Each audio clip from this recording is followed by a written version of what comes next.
같이 고백해 보겠습니다. 시작. 내가 교회에 오는 이유. 자, 그렇다면 여쭤보겠습니다.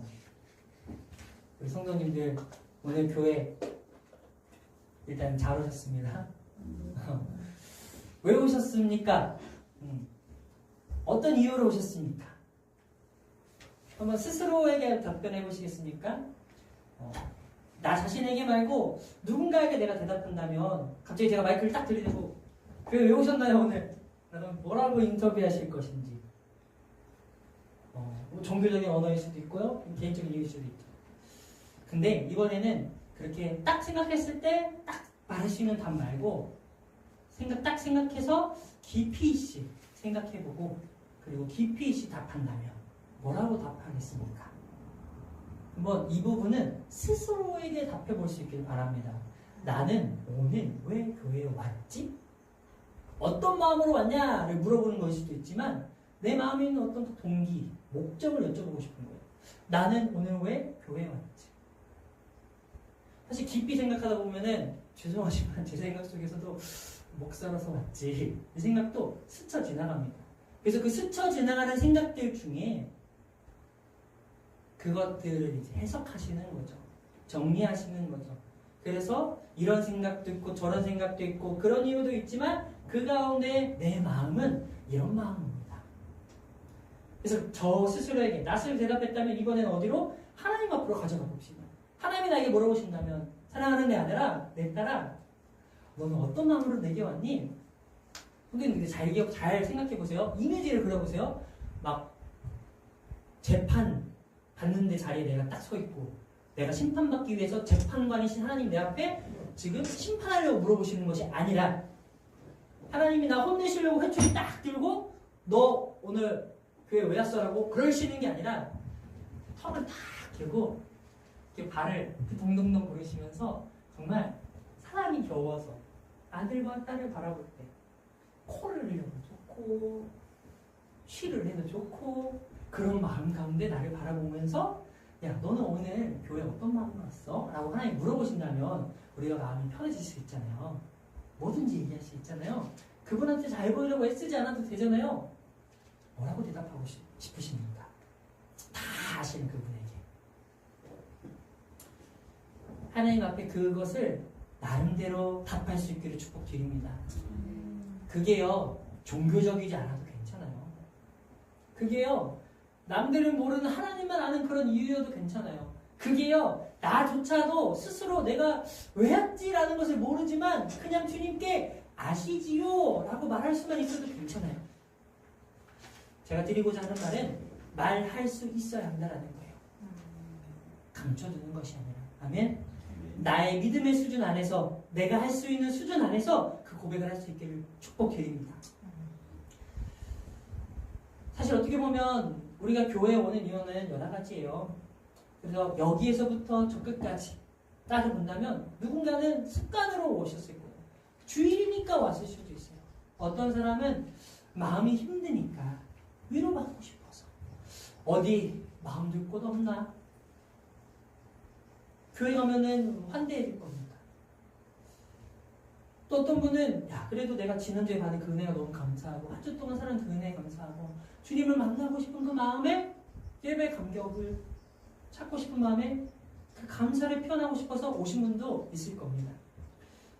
제가 말씀을 준비하면서 그런 생각이 드는 거예요. 사람들이 교회 왜 오지? 그리고 그 계기가 된 게 이제 교회 통계를 내주는 책이 있어요. 근데 그 통계를 보면서 그 통계는 안 나와있지만 문득 생각이 드는 거예요. 이런 통계 자료가 있나? 옛날 기준 말고 요즘 기준으로 왜냐면 요즘 사람들은 종교성 자체가 없어진다고 하더라고요. 무종교인들이 많아진대요. 근데 또 재밌는 게 뭔지 아세요? 우리나라에서 힙한 종교, 유행하는 종교, 뭔가 있어 보이는 종교로 뭐가 꼽히는지 아세요? 요즘 부각되고 있는 것 중에 하나가 불교예요. 불교에서 AI 로봇 승려도 이렇게 도입하는 걸 하고 그리고 불교 잔치 파티 이런 데에 디제잉도 하고 그리고 그 빡빡이신 분들 그런 분들이 약간 승려처럼 보이잖아요. 그래서 개그맨이든 이런 분들 불러가지고 행사하고 이제 이런 것 때문에 사람들이 야 불교는 딱딱하지 않다 이러면서 막 불교가 트렌디하대요. 선생님 또 미국은 어떤지 아세요? 미국 트렌드는 천주교예요. 코로나가 있으면서 사람들이 뭔가 동떨어지고 하는 가운데 이 사람들이 조용하고 뭔가 그런 경건하고 그러면서도 뭔가 함께 있다라는 느낌을 느낄 수 있는 그런 거. 그래서 천주교에서 좀 사회 활동을 많이 한단 말이죠. 천주교에서는 그런 어떤 행함도 중요하게 여기기 때문에 사회 활동을 많이 하는 가운데 그 사는 게 뭐 러닝 챌린지 아니면 무슨 교제하는 거 이런 것들을 많이 하다 보니까 10대, 20대, 30대 사이에서 그런 천주교 성당을 가든지 아니면 천주교 성당 모임에 참여하는지가 유행이에요. 그래서 그런 챌린지를 참여하는 거를 막 인스타에 올리고 페이스북에 올리고 한다고 하더라고요. 그것을 생각하면서 사람들이 교회에 왜 올까?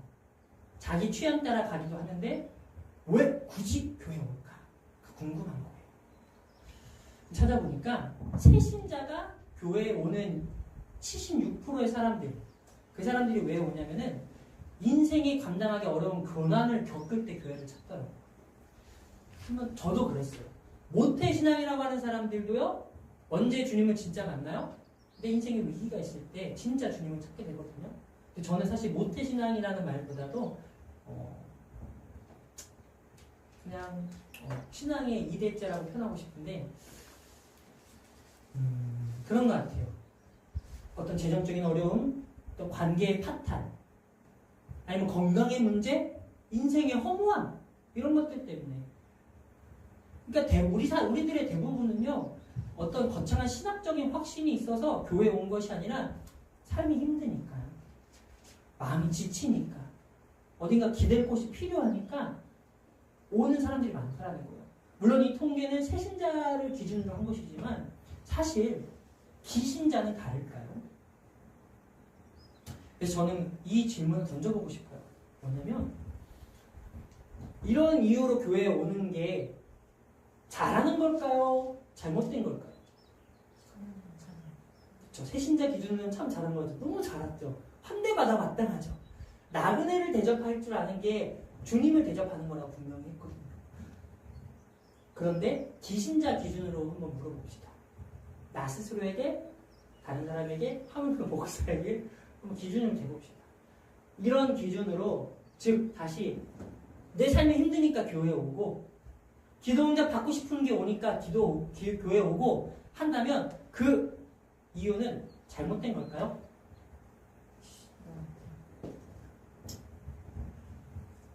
오늘 우리가 봤던 이 본문에 한번 봅시다. 누가복음 5장에 한 사람이 등장해요. 누구예요? 베드로예요. 그 베드로는 우리의 모습과 놀랍도록 닮아있는 것을 봅니다. 우리가 이 시간 베드로의 이야기를 통해서 우리가 교회에 오는 진짜 이유가 뭔지를, 또 우리가 발견해야 될 진짜 이유가 뭔지를 함께 찾아보기를 원합니다. 그리고 이 본론을 시작하기 전에 먼저 말씀드리고 싶은 게 하나 있어요. 한번 저를 보십시오. 그것은 뭐냐면 우리가 교회를 오기 이전에 주님이 우리를 먼저 찾아오신다라는 거예요. 베드로가 주님을 찾아갔습니까? 주님이 베드로를 찾아왔습니까? 주님이 베드로를 찾아왔다라는 것입니다. 그러면 베드로와 예수님은 지금 교회를 찾아갔습니까? 거기가 교회가 된 것입니다. 우리가 이것을 기억할 수 있길 바랍니다. 우리도 모르게 굳어져 있는 것들이 너무도 많아요. 당연하게 생각한 게 너무도 많아요. 우리 이것들을 말랑말랑하게 해서 내가 알고 있는 수준이 아니라 하나님이 우리에게 알려주시기 원하시는 그 하나님의 나라를 누릴 수 있기를 축복드립니다. 그래서 이것은 단지 교회에 관한 이야기가 아니에요. 하나님의 나라에 관한 이야기라는 것을 기억하시고 인지하시고 말씀을 들어가시길 축복드립니다. 1절을 보니까요, 예수님께서는 게네사렛 호숫가에 서 있었대요. 근데 호숫가에 배 두 척이 있는 것을 보셨대요. 어부들이 배에서 나와서 그물을 싣고 있다고 하네요. 근데 그 그물을 싣는 배에 탁 오르시는 거예요. 그리고서는 그 배는 시몬의 배다라고 써 있습니다. 그물을 싣고 있어요. 그물을 싣고 있어요. 그물을 싣는다는 것은 무슨 의미냐면 그 당시 갈릴리 호수의 어부들은 쓰던 그 그물은요, 면 또는 마로 만들었대요. 그래서 이것을 조업을 마친 후에 바로 씻어서 말리지 않으면은 썩어가지고 끊어진대요. 그래갖고 이 그물을 씻는다는 것은 이제 오늘 일과가 다 끝났다. 집에 들어가자. 이런 것이라고 하네요. 그런데 베드로라는 한 사람은 어떤 상태였을까요? 그물을 씻고 있는 이때 만선의 기쁨이었다면 그물 씻는 것도 너무 좋았고 내일도 기대됐을 거죠. 그런데 물고기를 밤새 잡았는데도 한 마리도 못 잡았대요. 몸이 지쳤죠. 낮에 잡은 것도 아니고 밤에 잡았어요. 얼마나 지칠까요? 마음이 텅 비었겠죠. 물고기만 빈 게 아니라. 그래서 저는 이렇게 표현하고 싶습니다. 베드로가 있었던 그 자리는 마치 얕은 물가와 같았다. 깊은 바다에 있었던 게 아니다. 실제로 위치적으로도 얕은 물가였잖아요. 베드로의 지금 마음 상태는 어떤 신앙적으로도 심오한 경제 상태도 아니었고요. 그냥 실패하고 지쳐서 낙심하는 마음 가운데 어렵다 하고서 해변에서 그물이나 씻고 있어야지 이런 마음이었을 거예요.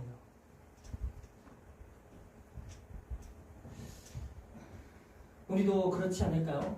그럴 때가 있어요.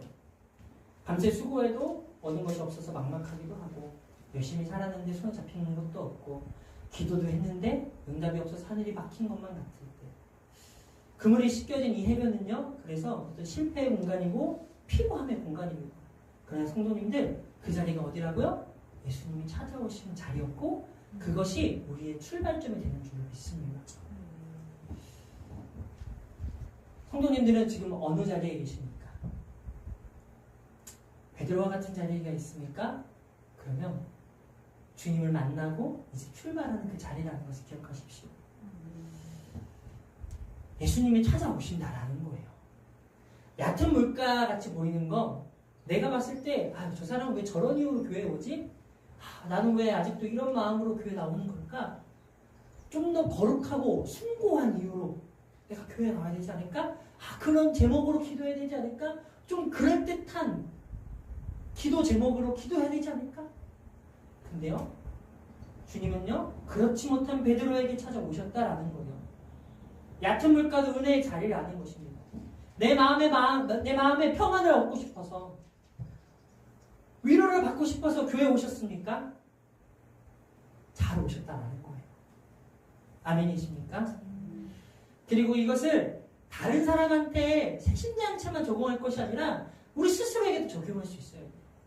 아니 기신자, 신앙생활 10년, 20년 하고 집사 직분 받고 권사 직분 받고 장로 직분 받고 목회자가 되면 그는 사람이 아닙니까? 그는 연약하지 않습니까? 그는 위대합니까? 대단합니까? 항상 성공해야 될 만합니까? 아니라는 거죠. 그럴 수 있다는 거예요. 그래서 밤새 실패하고 지쳐 주저앉은 그 얕은 물가에 예수님이 찾아오셨다라는 거예요. 그런 베드로를 친히 찾아와 주신다라는 거예요. 내가 그걸 인정하지 못하고 있으면 주님이 찾아오셨다라도 문 밖에서 두드리다가 얘는 문을 언제 여나? 얘는 아직도 자기 기준에 사로잡혀 있네. 내가 이래야만 하는데 얘는 지가 이러려고 하네. 돌아가신다. 예수께서 한 배에 오르시니 그 배는 시몬의 배라. 시몬은 이렇게 고백합니다. 선생님, 우리들의 밤이 새도록 수고했는데요. 잡은 것이 없어요. 그런데요, 선생님께서 깊은 곳에 나아가서 그물을 던지라고 하시니까요. 제가 선생님 말을 듣고 나가지 않습니다. 말씀에 의지하여 내가 그물을 내리리다. 사실은 그 말이죠. 당신의 말을 듣고죠.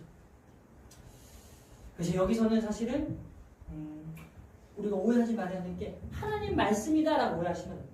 선생님 말씀이다. 당신의 말을 듣고 제가 한번 따라 볼게요. 저도 예수에 대한 소문을 듣기는 들었어요. 당신이 대단하신 분이라며 제가 당신의 말 한번 따라 보기만 할게요. 라는 거죠.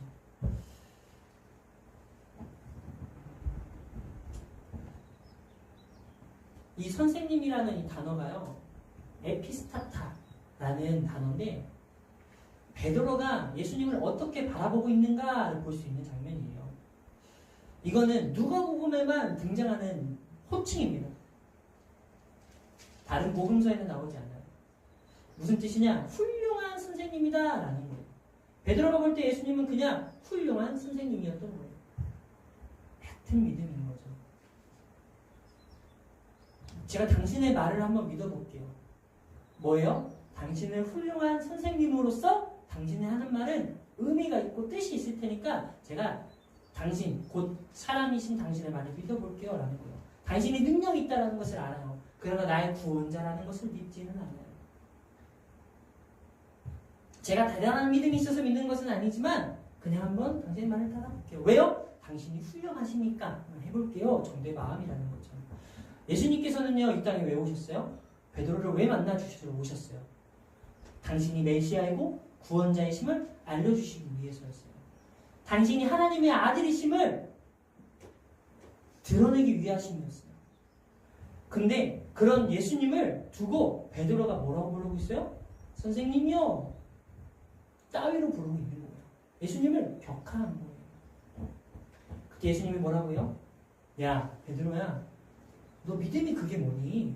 너 왜 나를 메시아라고 고백하지 않니? 너 왜 나를 구원자로서 내 말을 하나님의 말씀으로 너 받아들이지 못하니라고 다그치지 않았습니다. 예수님은 그냥 그 자리에서 그 호칭으로부터 베드로의 믿음으로부터 시작하십니다. 바로 그 자리에서부터 우리를 만나주기 시작한다는 거죠. 이게 뭐예요? 예수님은요, 언제나 우리를 내 모습 그대로를 받아주신다는 거예요. 환대하신다는 거죠. 잔치에는 누가 참여할 수 있어요? 자격 있는 사람? 장로님 이번 한 주 자격 있으셨습니까? 우리 이동건 집사님 이번 한 주 주님의 잔치에 초대받을 자격 있으십니까? 우리 권사님입니다. 우리 장정희 성도님은 예배에 참여하실. 제가 근데요 성도님들 늘 말씀드리지만 제가 이렇게 말씀드리는 건 자격 없잖아. 한번 자격 있다고 얘기해. 내가 그거 다 깨부셔. 이러려고 하는 게 아니에요. 근데 성도님들도 그게 무서워서 그렇게 대답하시는 거 아니시잖아요. 그냥 내 마음을 솔직하게 말씀드리는 거잖아요. 그러나 저희가 지금 이 시즌이 무슨 시즌인 줄 아세요? 뿌리 내리는 시즌이야. 열매 맺으려고 내가 애쓰는 시즌이 아니라 뿌리 내지는 시즌이야. 그러면 열매는 맺히게 돼 있습니다. 지금 우리가 내리는 뿌리는 뭐예요? 내가 주님한테 고백했을 때. 그래서 대표기도 할 때 하지 말라는 건 아니에요. 하시되 그 마음을 가지시라는 거예요. 대표기도 하실 때 하나님 뭐 내가 죄인이고 그래서 우리에게 긍휼을 베푸시고 할 때 내가 잘못했지. 나쁜 놈이지. 로 그 고백도 하셔야 되지만은 그런 나를 하나님이 이미 용서하셨다. 아멘? 그 믿음으로 그것을 쓰셔야 합니다. 왜요? 우리 기도는 반송문이 아니에요. 주님께 드리는 믿음의 고백인 거예요. 그래서 오늘 제가 이 시간에 성도님께 여쭤본 왜 교회에 오셨습니까? 라는 그 질문 앞에 자격 있냐? 라고 했을 때 자격 없죠? 라고 했을 때 그 고백 앞에 뭐가 함께 있어야 돼요? 그러나 자격 없는 나를 주님이 불러주셨다는 것. 나를 먼저 찾아오셨다는 것. 내가 교회에 오기 이전에 주님 나를 찾아오셨다는 것에 대한 그 믿음의 고백을 함께 고백할 수 있어야 한다는 것입니다. 이것이 우리가 내려야 하는 뿌리고 이것이 우리를 있는 모습 그대로 받아주시는 주님의 환대에 대한 잔치의 초청에 대한 응답인 줄로 믿습니다. 그래서 베드로에게도 꾸짖지 않으신 거예요. 우리 주님은 그러신 분이십니다. 우리가 어떤 모습으로 나아오든 그 모습 그대로 우리를 받아주시는 분이시다는 거예요. 그러니까 얕은 물가의 은혜를 추구하고 있는 사람, 얕은 물가의 은혜에 여전히 머물러 있는 사람을 가볍게 여기지 마시기를 축복드립니다. 거기가 바로 주님과의 처음 사랑을 고백하는 자리이고 다시 일어설 수 있는, 회복할 수 있는 자리라는 것을 기억하시기 바랍니다. 내가 그 자리에 있을 때 누가 나를 그렇게 본다면 얼마나 힘들겠어요. 그러나 주님은 성도님들 기억하십시오. 우리가 얕은 물가에만 머물러 있어야겠습니까? 그것은 아니죠. 그래서 이 고백 가운데, 이 뿌리 내린 가운데, 그래서 주님이 우리를 먼저 찾아오시는 가운데 우리에게 뭐라고 초청하시냐? 깊은 데로 가서 그물을 내리라는 거예요. 고기를 잡으라는 거예요. 이것은 뭐예요? 어떤 인간의 경험이나 이성으로 측량할 수 없는 하나님의 그 신비, 은혜에 대한 초청입니다. 아멘이십니까? 우리의 문제가 뭐냐면요. 얕은 물가에 있는 것이 문제가 아니에요. 왜 아직도 네 신앙은 거기에 머물러 있느냐? 그거를 문제 삼는 게 아니에요. 우리의 문제는 뭐예요? 해변에서 찰싹거리는 파도를 보고 마음이 약해지는 거. 아, 깊은 데로 가고 싶은데 깊은 곳은 도저히 못 가겠다 하고 주저앉아버리는 그 마음이 문제라는 거죠. 얕은 물가에서 작은 파도 보고 나아가지 못하는 그 마음. 그러나 주님은 그런 자에게 어떻게 하신다고요? 야! 왜 못 가냐고! 로 하시는 것이 아니라 베드로처럼 만나주시고 베드로의 가운데 주님이 초청하신다는 거예요. 깊은 곳에 한번 나아가 볼래? 그물을 던져볼래? 그래서 우리는요, 우리 자신에게 있어서 한번 물어볼 수 있어요. 내가 있는 지점이 나는 얕은 물가에 있는가? 나는 이미 깊은 바다에 있는가? 보아야 합니다. 누구도 이 지점에서는 자유롭지 못해요. 우리는 항상 뭐냐? 내가 깊은 곳에 있다 할지라도 나 깊은 곳에 있어! 라고 말할 수가 없는 것이 뭐예요? 그 은혜 자체는 깊다 할지라도 하나님은 그 곳에서 또 우리를 초청하실 거예요. 내 아들아, 내 딸아, 너가 있는 곳이 깊은 곳이지? 그러니 더 깊은 곳으로 나와볼래? 계속해서 초청합니다. 그것은 곧 뭐예요? 우리를 계속해서 자라가게 하신다는 거예요. 그래서 오늘 이 설교는 얕은 곳에 있는 누군가에게만 있는 해당되는 이야기가 아니라 하물며 내가 깊은 곳에 있다 할지라도 우리를 계속해서 더 깊은 곳으로 초청하시는 우리의 이야기라는 것을, 우리를 향한 주님의 이야기라는 것을 기억하시기를 축복드립니다. 주님이 말씀하셨잖아요. 깊은 데로 가라고. 고기를 잡으라고. 근데 베드로 입장에서는 이게 뭔지 아세요? 말이 안 되는 이야기예요. 왜요? 어부들은요, 밤에요. 그것도 얕은 곳에서 그물을 칩니다. 왜냐면 밤에 수온이 낮아지면요, 물고기들이 먹이를 찾아서 수면 쪽으로 이제 몰려오기 때문입니다. 낮에는 어떻게 하냐면 이제 햇빛을 피해서 깊은 곳으로 간다고 하더라고요. 그러니까 하물며 낮에는 그물을 이렇게 탁 치면 그물이 보이니까 물고기들이 피한다고 찾아보니까 그 내용을 확인할 수 있었습니다. 그러니까 예수님이 베드로에게 말하고 있는 이 장면은 뭐냐면, 쉽게 말하면 목수 출신 청년이 30년 경력 베테랑 어부에게 저기 가가지고 해보라는 거예요. 이게 뭐예요? 마치 신학교 갓 졸업한 전도사님이 30년 목회하신 베테랑 목사님에게 아유 목사님 목회 그렇게 하시면 안 된다고 말씀드린 생각이에요. 부끄럽습니다. 제가 자주 그랬거든요. 그런데요, 베드로의 대답에는요, 어떤 피로와 약간의 냉소가 묻어있는 것 같아요. 선생님, 우리가 밤새 수고했는데요, 아무것도 못 잡았어요. 근데요, 이게 베드로의 고백이 우리의 대답이랑 다르지 않아요. 주님은요, 우리에게 깊은 데로 가라고 하시는데 우리 안에 경험은 이렇게 말해요. 해봤어요. 저도 가봤어요. 근데 안 되더라고요. 하나님은 우리에게 말씀하시는데 우리의 이성이 또 이렇게 말해요. 그건 말이 안 되죠. 또 우리 안에 있는 그 두려움이 나를 대신해서 말합니다. 파도가 너무 큰걸요. 우리 안에 있는 것은 뭐예요? 하나님 우리에게 주시는 것은 뭐예요? 깊은 곳으로 가라. 그 말씀 자체에 초점을 맞추면 또 우리는 행위로, 율법으로 빠질 수 있어요. 너 이렇게 하라고 했는데 왜 이렇게 하네? 하나님 원하시는 건 그 자체가 아니라 뭐예요? 율법의 완성은 사랑이라고 말하셨던 그것이 뭐예요? 하나님 말씀하신 그 의도를 알으라는 거예요. 하나님 우리에게 깊은 곳으로 가라. 그물을 던져라. 그리고 고기를 잡아라. 라고 하시는 건 뭐냐면, 너 나를 신뢰하고 싶은 그 갈망이 너의 깊은 곳에 정말 있니? 너 나를 믿어줄 수 있겠니? 너 나를 신뢰할 수 있겠니? 나를 향한, 나를 사랑하고자 하는 그 갈망이 너의 안에 있니? 그것을 여쭤보고 싶으신 거예요.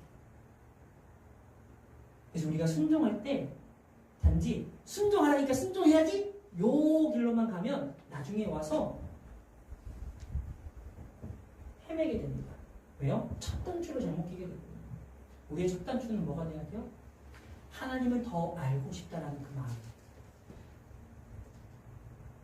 아멘. 그리고 내 삶이 좀 바뀌었으면 좋겠다. 근데 그 내 삶이 바뀐다? 현상이 아니라 주님과 나 사이에서 하나님이 함께 하시는 그런 삶으로 변화되기를 바란다는 그 마음. 이대로는 안 될 것 같다라는 그 마음. 그건 뭐예요? 이제는 내가 믿음으로 살아보겠다라는 그 마음. 주님이 원하시는 그 마음이라는 거예요. 우리 안에 그 갈망이 있기를 축복드립니다. 그리고 그 갈망은 누가 주시는 것입니까? 내가 만들어낼 수 있는 것도 아니고요. 누가 줄 수도 있는 것이 아니에요. 하나님이 오직 주시는 것인 줄로 믿습니다. 그렇다면 그 갈망 자체는 이미 뭐예요? 하나님이 나를 부르고 계시다라는 거예요. 베드로가 대답하죠. 내가 말씀에 의지하여 그물을 내리겠다. 내 경험은 안 된다고 해도, 내 이성이 안 된다고 해도, 근데 선생님이 말씀하시는 한번 해볼게요. 이게 사실은 얕은 물가에 있는 믿음으로 선생님을 향한, 그래 당신 훌륭한 분이니까 훌륭한 사람 말을 한번 들어볼게 이지만, 왜 그런 말도 있잖아요. 좀 전혀 딴 얘기는 하지만 이제 마누라 말만 잘 들어도 자다가 떡이 나온다. 하물며 어른들의 말을 들어도, 그쵸? 근데 우리는 왜 그 마누라 말을 못 듣고 왜 어른의 말을 못 듣나요? 내가 안다고 생각하니까 그런 거죠. 근데 베드로는 그것을 넘어섰죠.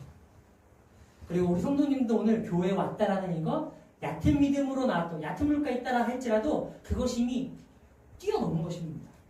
왜요? 주님을 찾으려는 그 마음이 있으니까요. 그 마음을 누가 주신 거라고요? 주님이 주신 거고 그런 나를 초청하신 것이 주님이기 때문입니다. 이 지점이 바로 깊은 곳으로 나아가는 문이 된다라는 거예요. 그래서 화려한 신앙 체험도 아니고 특별한 어떠한 은사의 체험이 아닐지라도 그냥 말씀에 의지하여 나아가는 것, 한 발을 내딛는 그것만으로도 깊은 곳으로 갈 수 있는 첫 발자국을 내딜 수 있다는 거예요. 왜요? 주님이 함께 하시기 때문입니다. 그리고 한 가지 더 말씀드리고 싶은 것은 뭐냐면 베드로가 밤새 한 그 고생이 헛수고가 아니었다라는 거예요. 보여질 때는 헛수고죠. 왜 그렇게 했냐고 할 수도 있죠. 낭비한 거죠. 시간을 버린 거죠. 그러나 그 시간은 은혜를 받을 준비 과정이었다라는 것입니다. 혹시 내 인생이요 헛수고처럼 보이는 어떤 수고와 낭비가 있지는 않습니까? 심지어 또는 내가 돌아봐도 좀 부끄러운 그런 거 있으세요? 왜 장정희 성도님은 어떠세요? 내 지난 한 주?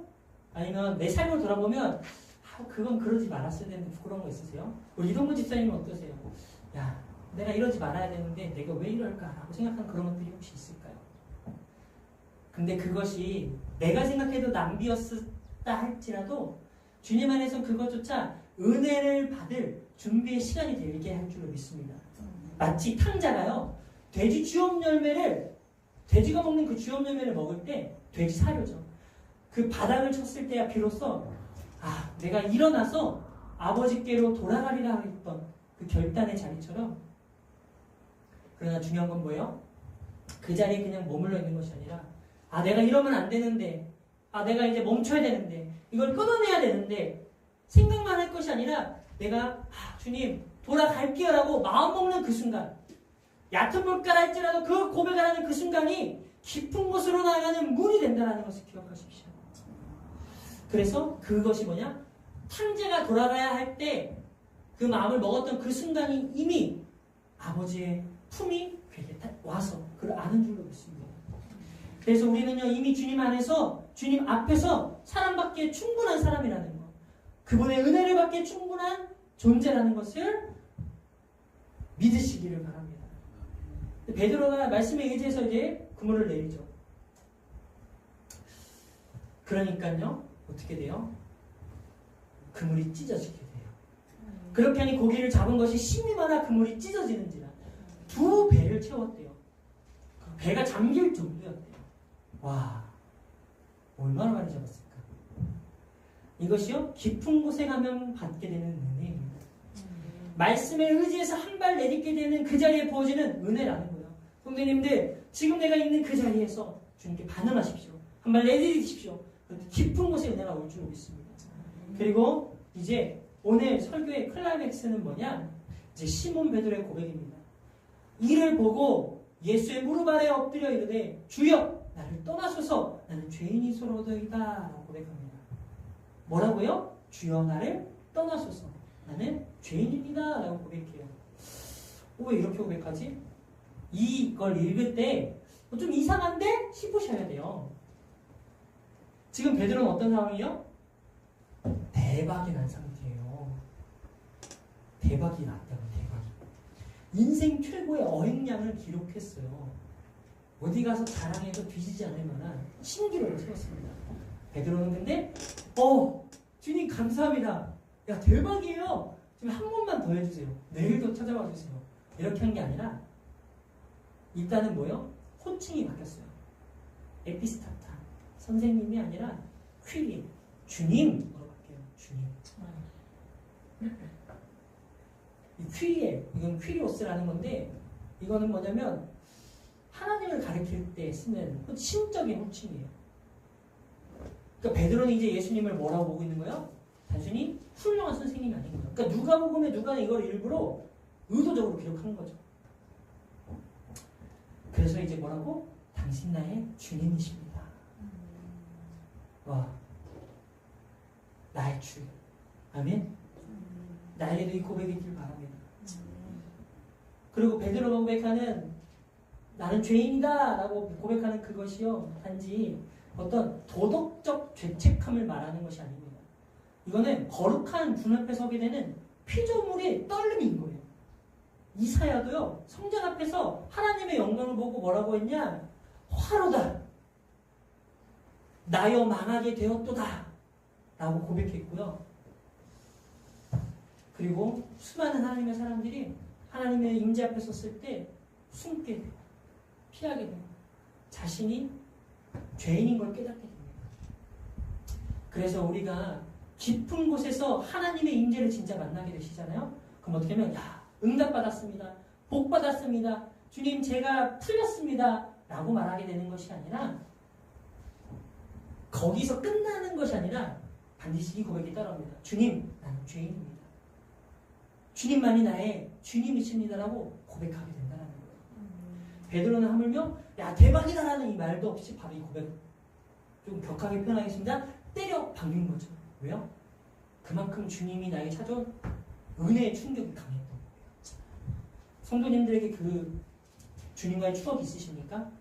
내가 응답받았을 때 은혜 받았을 때 체험이 있을 때 와 체험했네? 응답받았네? 그것으로 끝났습니까? 아니면 그 고백, 그 응답 앞에 하나님 나는 죄인입니다. 하나님 나를 떠나세요. 라는 고백이 있었습니까? 만약에 그 고백이 나에게 없었다면 사실은 그것은 깊은 물가에서 만난 주님이 아니었던 것일 수 있습니다. 내가 깊다고 생각했지만 사실은 여전히 얕은 물가의 은혜였었구나. 주님 나에게도 깊은 물가의 은혜를 주시옵소라고 사모하시길 바랍니다. 베드로는 고기를 잡으러 바다에 나갔었고요. 근데 바다에 나가서 만난 것은 결국 고기가 아니라 예수님이었어요. 우리도요, 이 순간에 우리가 교회에 오는 이유가 바뀌는 이 순간이 오늘 이 시간이 돼야 될 줄로 믿습니다. 마음의 평안을 얻으러 위로받으러 교회에 왔을지라도 기도 응답 받을 게 있어서 왔을지라도 그냥 교회 와야 되니까 왔을지라도 이제는 깊은 곳에 있는 주님을 만날 수 있길 바랍니다. 성도님들 얕은 물가랑 깊은 물가의 차이가 뭐가 있냐면 얕은 물가에 있으면요 파도가 바람에 의해서 많이 치게 됩니다. 바람이 많이 불면 파도가 어떻게 쳐요? 더 크게 쳐요. 그럼 우리는 어때요? 얕은 물가에 있는 우리들은 더 큰 파도 보면 더 겁먹을 수밖에 없죠. 상황에 따라 그래서 나아가야 되는데 더 못 나가야 되는 거예요. 근데 깊은 곳을 한번 나가기 시작하고 더 깊은 곳 가면 어떻게 되는지 아세요? 바람이 불어도요 잔잔합니다. 물론 표면은 요동칠 수 있어요. 그러나 심해 깊은 곳으로 내려가면요 위에서 태풍이 치던 뭐가 치던 저 심해 깊은 곳은요 그냥 아무도 없는 것처럼 잔잔합니다. 우리가 그래서 깊은 곳으로 나아가는 줄로 믿습니다. 환경이 바뀌어도 상황이 흔들려도 내 마음의 감정이 요동칠지라도 주님이 살아계시기에 함께 하시기에 우리는 내 영혼 평안해 내 영혼 평안해 고백하게 될 줄로 믿습니다. 그러면서 마지막 베드로는 어떻게 해요? 이제는 모든 것을 버려두고 예수님을 따르게 됩니다. 베드로가 버려둔 게 뭐예요? 그 모든 것이 뭐예요? 방금 전에 가르쳤던 물고기였어요. 그렇죠? 그러니까 인생 최고의 성공을 뒤로 한 채 나아간다는 거예요.